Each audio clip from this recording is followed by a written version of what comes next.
Hello friends, नमस्कार। कैसे हैं आप सब? मैं अरुणा जौहरी एक बार फिर आपके सामने हूँ एक नए विषय के साथ में। अगर आपको ये अच्छा लगे तो इसको ज़्यादा से ज़्यादा शेयर करें और लाइक करें। आज का टॉपिक है कि सक्सेस इन एग्जामिनेशंस। तो आजकल का देखा गया है कि ये कॉमन टॉपिक है, हर एक कोई इस विषय पे बात करना चाहता है कि एग्ज़ाम दिया है, कब एग्ज़ाम्स होंगे, कैसे होंगे एग्ज़ाम, बच्चे के पेपर कैसे हुए, और या अब नीट और आईआईटी वगैरह के एडमिशन के लिए जी मेंस और एडवांस के एग्ज़ाम होंगे, तो उसके लिए तैयारी बच्चे करते हैं, कॉम्पिटिटिव एग्ज़ाम्स में बैठते हैं। इसके अलावा इंटरव्यूज़ में जाते हैं और उसमें अगर असफल हो गए, सक्सेस नहीं मिली उन्हें, उनका नहीं हुआ वहाँ पर, तो दुखी हो जाते हैं और कई बार बच्चे डिप्रेशन में भी चल जाते हैं। मैं डिप्रेशन के ऊपर आपसे कभी अगले वीडियो में बात करूंगी और बताऊंगी कि कैसे हम इस डिप्रेशन से उबर के बाहर आ सकते हैं। तो ये टॉपिक शुरू करने से पहले मैं आपको एक बात बताना चाहूंगी कि सबसे पहले तो हमें मालूम होना चाहिए कि एग्जामिनेशन क्या है, व्हाट आर एग्जाम्स। तो जनरली हम लोग जो एग्जाम्स को लेते हैं, बस किताबी ज्ञान और स्कूली शिक्षा और जो भी कॉम्पिटिशन्स हम अपेयर हो रहे हैं उन्हीं को हम एग्जाम लेते हैं। क्या आप ये नहीं सोचते कि ये गलत है? क्योंकि हम एग्जाम तो हर पल दे रहे हैं। सुबह सो के उठे और हमने काम करना शुरू किया, माँ ने खाना बनाया और सफलतापूर्वक बन गया, तो वो भी तो एक परीक्षा थी। सबको अच्छा लगा उसका स्वाद। कई बार ऐसा होता है स्वादिष्ट नहीं बन पाता खाना, कोई सब्जी में नमक ज्यादा हो गया, मिर्च ज्यादा हो गई, तेल कम हो गया, तेल ज्यादा हो गया, पसंद का खाना नहीं बना। तो ये भी तो परीक्षा है और पूरी मेहनत से माँ ने खाना बनाया था, लेकिन सारे घर ने धीरे धीरे, किसी ने कहा अरे इसमें तो नमक कम है, किसी ने कहा अरे इसमें तो मिर्च बहुत ज्यादा है, किसी ने कहा अरे पानी ज्यादा कर दिया, तो स्वाद ही नहीं है, गला ही नहीं कर रहा है, तो उसमें वो असफल हो गए। इसी तरीके से आप निकल के गए और टाइम से अपने काम पे नहीं पहुंच पाए और वहां बॉस ने डांट लगा दी, तो वो भी एक असफलता है। तो ये सारी परीक्षाएं तो हैं हमारी, लेकिन हम लोग केवल एक अपने स्कूली शिक्षा को ही परीक्षा मान के बैठ गए। तो चलिए स्कूली शिक्षा के ऊपर ही बात करते हैं आज हम। तो एवरीवन वांट्स सक्सेस, हर कोई सफलता चाहता है। मैंने बताया कि छोटा बच्चा, मैं आपको उसमें एक आपको अपना अनुभव बताना चाहूंगी कि मेरा एक फ्रेंड है, तो उसकी जब छोटे बच्चे का एडमिशन करवाना था, नर्सरी क्लास में एडमिशन करवाना था। लड़का बहुत ही शैतान था, बहुत ही ज्यादा शैतान, कहीं टिक के बैठता ही नहीं था। तो उनको ये लगता था कि अगर इसका एडमिशन भी हो गया तो ये तो हमारे लिए बदनामी लेकर आएगा, लेकिन फिर भी पढ़ने तो डालना ही था स्कूल में। तो पूछा, मैं एक स्कूल में टीचर हूँ, तो मेरे स्कूल के लिए ही एडमिशन के लिए उन्होंने ट्राई किया कि इसी स्कूल में हो जाए, बढ़िया स्कूल है और शहर का नामी स्कूल है, तो यहाँ पर एडमिशन हो जाए मैडम तो बहुत अच्छा रहेगा। मैंने कहा कोई बात नहीं, मैं कोशिश कर लूंगी, आप बच्चे को इंटरव्यू कर तो ले जाइए, टेस्ट तो करवाइए उसका। तो वो उसको लेकर के गए वहाँ, और वहाँ जाकर के एडमिशन के लिए रजिस्ट्रेशन वगैरह करवा दिया। उन्होंने कहा एग्जाम की डेट दे दी कि इस दिन इसका टेस्ट होगा। घर वापस आए और जिस समय वो वापस आने लगे घर के लिए, तो पहले उन्होंने ऑफिस में एक बार झांक कर देखा, तो वहां देखा एक बच्चा बैठा हुआ टेस्ट दे रहा था। उसके सामने कुछ ब्लॉक्स रखे हुए थे डिफरेंट कलर्स के, कोई ग्रीन कलर का था, कोई येलो, कोई ब्लू, कोई व्हाइट। और टीचर जो वहां पे बैठी हुई इंटरव्यू ले रही थी, वो कलर्स वगैरह पूछ रहे थे और कुछ एनिमल्स के भी रखे हुए थे जिनको वो दिखा दिखा के पूछ रही थी। तो उनकी समझ में आया कि नर्सरी में एडमिशन के लिए यही से सारी चीजें पूछी जाएंगी। तो उन्होंने घर आके बच्चे को पूरी तरह से तैयार कराई। अब बच्चे को ग्रीन कलर दिखाते थे तो भी वो येलो बोलता था, व्हाइट दिखाते थे तो भी वो येलो बोलता था। 3 दिन हो गए उसको तैयारी कराते कराते, अल्टीमेटली डे आ गया जिस दिन उसकी एग्जाम था। अब तो उनको बुरा हाल उनका कि पहुंचेंगे तो क्या होगा कि बच्चा तो येलो ही बोलेगा, ग्रीन दिखाएंगे तो भी वो येलो बोलेगा। उसको बहुत समझाया बेटा ये येलो कलर होता है और ये ग्रीन कलर होता है, लेकिन बच्चा समझने को तैयार नहीं था। वो हर बार थोड़ी देर बाद फिर वो उसको येलो ही बोलता था जो भी कलर दिखाते थे। अब वहां पहुंचे और बच्चे को इंटरव्यू के लिए अंदर डाला दिया गया, ऑफिस में भेजा गया। वहां ऑफिस में जब बच्चा पहुंचा तो वही हुआ कि उसको वहां पे बाहर से देख रहे थे कि किस तरह से वो कलर्स दिखाए जा रहे हैं और वो बता रहा है, एनिमल्स दिखाए जा रहे हैं और वो बता रहा है। एनिमल्स है वो केवल डॉग बोलता था, तो कोई भी एनिमल दिखा दो वो डॉग बोलता था, केवल 2 ही चीजें बोलता था, कलर येलो और एनिमल डॉग। तो बेचारे बहुत परेशान थे कि बच्चे का एडमिशन नहीं होगा। तो मेरे पास आए, बोले कि मैडम आप देख लीजिएगा इसको, मुझे नहीं लगता कि इसका एडमिशन हुआ होगा। तो मैडम ने इसको फेल कर दिया होगा, इसने जरूर हर बात को, क्योंकि ग्रीन कलर दिखाया, उन्होंने ब्लू कलर दिया, इसने आंसर बताया वो येलो। तो गलत हो गया होगा, ये फेल हो गया होगा उसमें। अब उसके बाद में जब रिजल्ट आया दूसरे दिन तो बच्चा पास था, तो बहुत ताज्जुब हुआ उन्हें कि बच्चा पास कैसे हो गया, येलो बता के और डॉग बता के पास कैसे हो गया, जिराफ दिखाया और बोला उसने डॉग, तो कैसे पास हो गया ये। तो वो क्यूरियोसिटी में एडमिशन करा के फॉर्मेलिटीज पूरी करा करके प्रिंसिपल से मिलने के लिए गए, जिनके साथ में टीचर बैठी हुई थी और वो इंटरव्यू ले रही थी बच्चे का। तो टीचर से उन्होंने पूछा कि मैडम एडमिशन तो हो गया मेरे बच्चे का, लेकिन मैं ये जानना चाहता हूँ कि इसने सारे आंसर्स गलत दिए फिर भी आपने इसका एडमिशन ले लिया, क्यों। तो वो हंसी, बोली आपको कैसे मालूम कि गलत आंसर दिए कि। तो उन्होंने बताया कि भाई इसको तो केवल 2 ही चीजें मालूम थी, एक येलो और एक डॉग, तो इसने वही आंसर दिया होगा। तो मैडम हंसी, बोली कि आपको विश्वास नहीं है अपने बच्चे के ऊपर, आपने उसको पढ़ाया है तो उसने कुछ तो बताया होगा। कि नहीं नहीं, हमें तो विश्वास है कि वो येलो और डॉग ही बोलता है, हमने इतनी दिन 3 दिन मेहनत करी और इसने वही बोला। तो बोली नहीं, आपके बच्चे को सारे कलर्स बहुत अच्छे से मालूम है, इसने ग्रीन मैंने दिखाया तो इसने बताया ग्रीन कलर, ब्लू दिखाया तो ब्लू कलर, और फिर उसके बाद मैंने जिराफ दिखाया तो इसने जिराफ ही बोला उसको। आप कैसे कह रहे हैं, आपके अंदर बैठे हुए थे। तो वो नहीं माने, बोले हम माने ही नहीं सकता, मेरे दो ही बच्चे, मेरा बच्चा तो सिर्फ 2 ही चीजें बोलता है। तो उन्होंने कहा ठीक है, हमारी उस दिन की रिकॉर्डिंग है, मैं आपको दिखाती हूँ।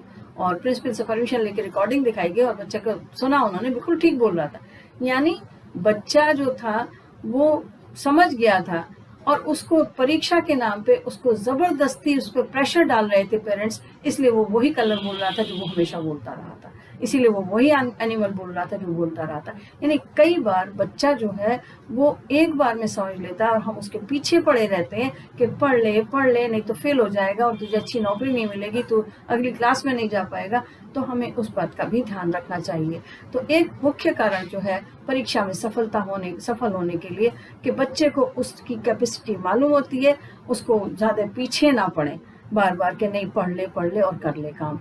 तो एग्जामिनेशन को हमें बहुत ही लाइटली लेना चाहिए, ऐसा लाइटली भी नहीं लेना चाहिए, हमें उतना ज्यादा स्ट्रेस नहीं लेना चाहिए, मेरा कहने का मतलब ये है। तो सफलता मिलेगी।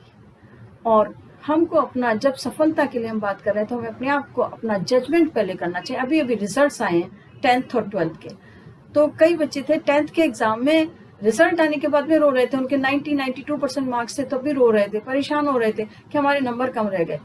तो उनको मैंने समझाया कि नंबर क्यों कम रह गए तुम्हारे, जरा अपने अंदर झांक करके देखो कि क्या तुमने उतनी मेहनत करी थी, क्या जो तुम बता रहे हो वही तुम्हारी गलतियां थी, इससे ज्यादा कोई गलती नहीं थी।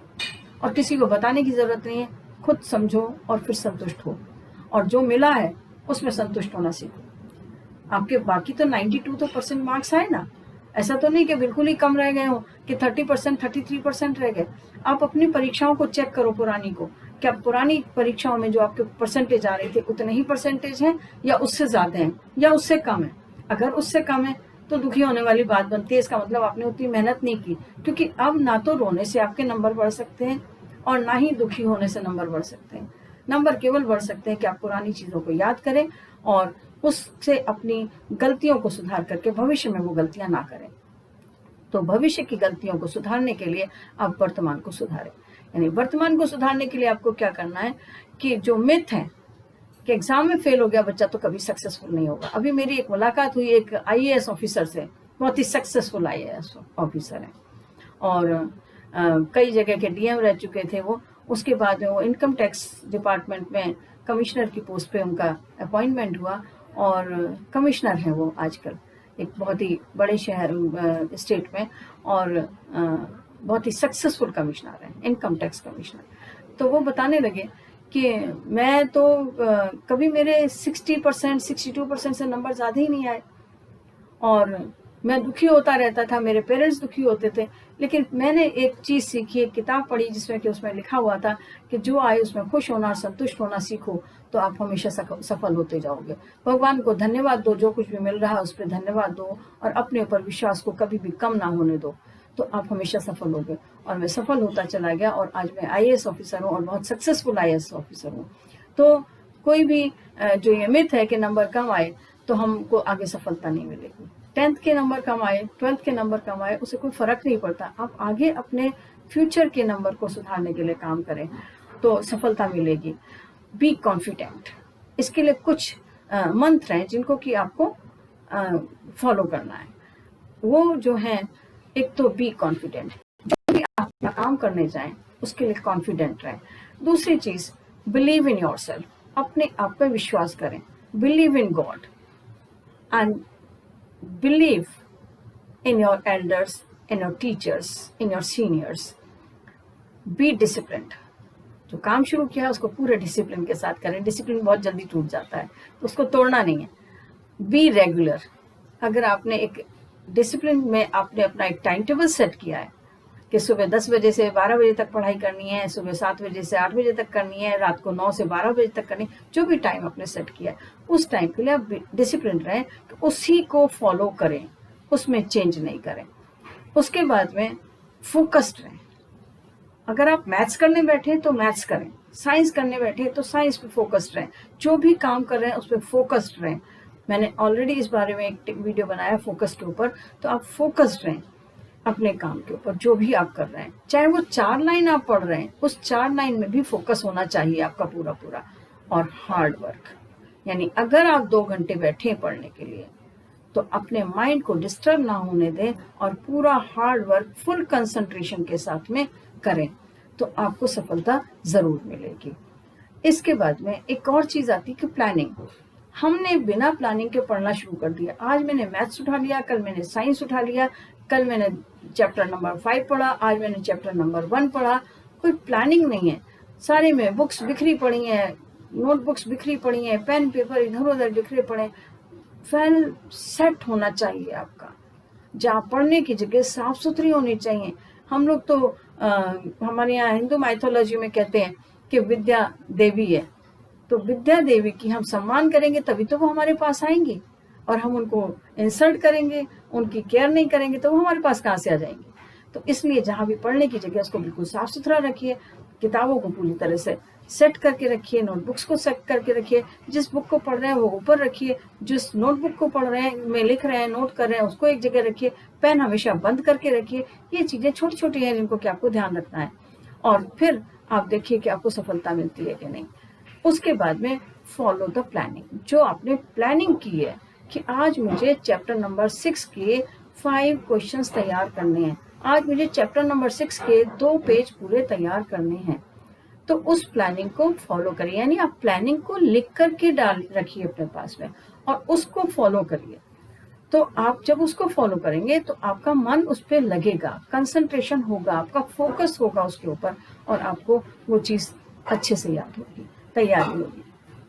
उसके बाद में देखा गया है कि बच्चे क्या करते हैं, जो चीज डिफिकल्ट होती है उसको पहले पकड़ते हैं, जो सवाल नहीं समझ में आ रहा उसको पहले करना शुरू करते हैं। अब उसको जब पहले पूरा करना शुरू करते हैं तो वो तो पहले ही नहीं समझ में आ रहा है। अब जब आप करोगे तो फिर नहीं आएगा, फिर नहीं आएगा। 10 बार आपने किया और 10 बार वो नहीं हुआ तो आप डिप्रेस हो जाते हो, कह रहे मैंने तो इतनी मेहनत की, इतनी बार वो सवाल किया, मुझसे तो निकल के ही नहीं आ रहा वो सवाल।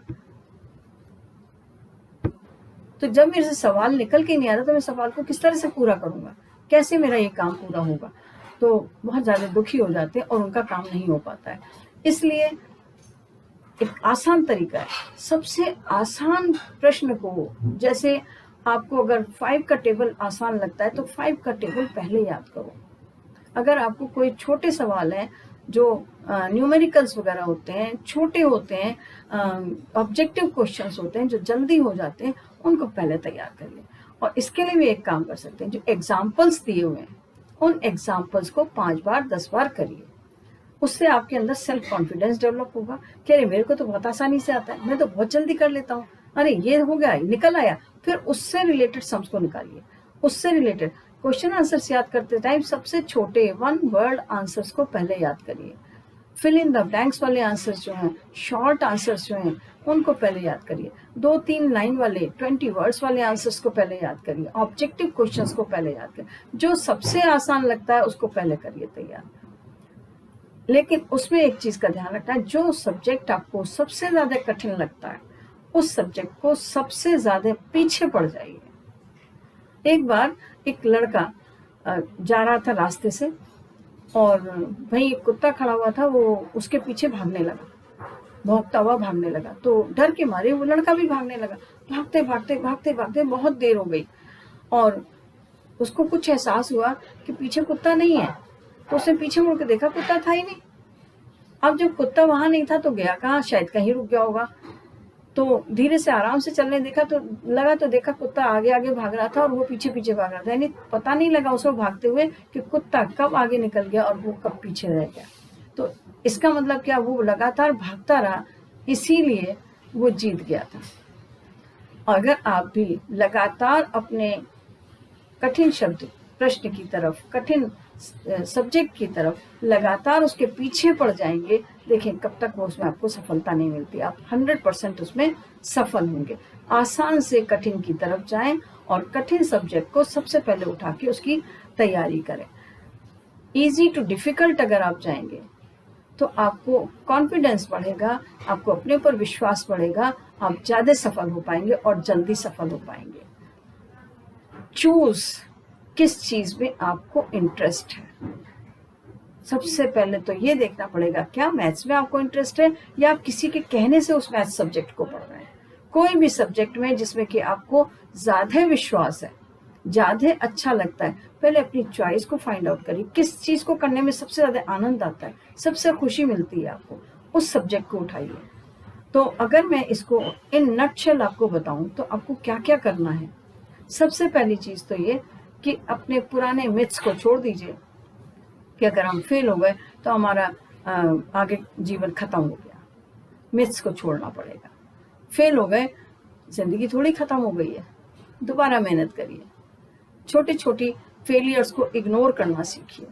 दूसरी चीज आपको बताया मैंने कि जिसमें कि आप प्लानिंग के थ्रू काम करिए, डिसिप्लिन रहिए, कॉन्फिडेंस रखिए अपने अंदर, बिलीफ रखिए और रेगुलर बेसिस पर आप तैयारी करिए। ये नहीं 3 दिन करी फिर 2 दिन रुक गए, फिर 3 दिन करी 4 दिन रुक गए, उसमें रेगुलरिटी नहीं रहेगी तो आप उस काम को सफलतापूर्वक नहीं कर पाएंगे। अगर आप मान लीजिए कि आईआईटी के लिए तैयारी कर रहे हैं, एग्जामिनेशन के लिए, तो उसमें क्या होता है, सारे ऑब्जेक्टिव क्वेश्चंस होते हैं। उनके लिए तैयारी जब आपको करनी है तो उसमें जो सब्जेक्ट आपको सबसे अच्छा लगता है उस पर फोकस करिए और उसके ऊपर पूरी तैयारी करिए। एक एक एक एक पॉइंट करके आप तैयारी करिए। उसमें भी जो आपको आसान क्वेश्चन जल्दी से याद हो रहे हैं, मान लीजिए 20 क्वेश्चन आपको जल्दी से याद हो रहा है, उन 20 क्वेश्चन को आप तैयार करके टिक मार्क करके और रख लीजिए कि ये तो मुझे अच्छे से याद हो गए। उसके बाद उससे डिफिकल्ट वाले लीजिए, उनको करिए। इस तरह से 20-20 क्वेश्चंस के उसमें आप अपने उसको डिवाइड कर लीजिए, क्योंकि इसकी पढ़ाई बहुत ज़्यादा करनी पड़ती है, तो इसलिए आप बार बार करके पढ़िए। जैसे 2 घंटे आपने पढ़ लिया, फिर 10 मिनट का गैप कर दिया, फिर 2 घंटे पढ़ाई कर ली, फिर 10 मिनट का गैप कर लिया, फिर 2 घंटे पढ़ाई कर ली, 1 घंटे का गैप कर लिया। इस तरह से करके पढ़ाई, उससे क्या फटीग नहीं होगी, आपको बोरियत नहीं होगी, आपको पढ़ने में मन लगेगा। और जितना पढ़ा है उसके ऊपर पूरा विश्वास रखिए, आत्म संतुलन रखिए कि मैं जो पढ़ रहा हूँ वो मुझे याद हो रहा है। धन्यवाद भगवान, मैं जो भी पढ़ा मैंने, मुझे याद हुआ और मैंने अच्छे से सफलतापूर्वक उसको कर लिया। खुद अपने टेस्ट पेपर बना के उसकी परीक्षा करिए। जो टेस्ट पेपर्स आते हैं, जो आप लोगों को कोचिंग्स देते हैं, वो टेस्ट पेपर देते हैं, लेकिन वो कोचिंग वाले जो टेस्ट पेपर देते हैं, मैंने देखा है कि वो कभी भी चेक नहीं करते हैं। वो हीप रखा रहता है उनके पास में और आपको सेटिस्फेक्शन होता है कि हमने टेस्ट दे दिया। वो उस तरह के टेस्ट पेपर आप खुद सॉल्व करिए, खुद चेक करिए। आजकल तो इंटरनेट की सुविधा है, उससे आप चेक करिए और रिजल्ट निकालिए अपना कि मैंने इतना कर लिया और सक्सेसफुली करा और इसमें 100% सक्सेसफुल हूँ मैं। जहाँ पर आपको नहीं समझ में आता है उसको एक नोटबुक बनाइए, उसमें नोट डाउन करते जाइए कि ये चीज़ समझ में नहीं आई, ये चीज़ समझ में नहीं आई किसी भी एग्जाम में, और फिर उसके लिए आप किसी एक्सपर्ट की हेल्प लीजिए और उससे पूछिए, देखिए आपको कैसे सफलता नहीं मिलती। और सबसे बड़ा मूल मंत्र है सफलता का आत्मविश्वास और ईश्वर में विश्वास। अगर आपका आत्मविश्वास है पूरा, ईश्वर में पूरा विश्वास है, अपने आप को छोटी छोटी बातों के लिए रिवार्ड देते रहिए। एक काम आपने सक्सेसफुली कर लिया तो रिवार्ड दीजिए अपने आप को। कुछ भी रिवार्ड हो सकता है, छोटे से छोटा चॉकलेट दे दीजिए अपने आप को, टॉफी दे दीजिए, और कुछ नहीं तो well done, keep it up. इतना तो कर ही सकते हैं, इसमें क्या खर्चा आ रहा है ना। और पेरेंट्स से मेरा निवेदन है, टीचर्स से निवेदन है कि बच्चा छोटा सा भी अगर कोई काम करता है, कभी भी उसे डिस्करेज मत करिए कि तुम तो कुछ कर ही नहीं सकते, इतना छोटा सा सवाल तुमने किया तो कौन सा बड़ा तीर मार लिया। इतना सा कर लिया तो कौन सा तीर मार लिया, नहीं, ये अच्छा करा।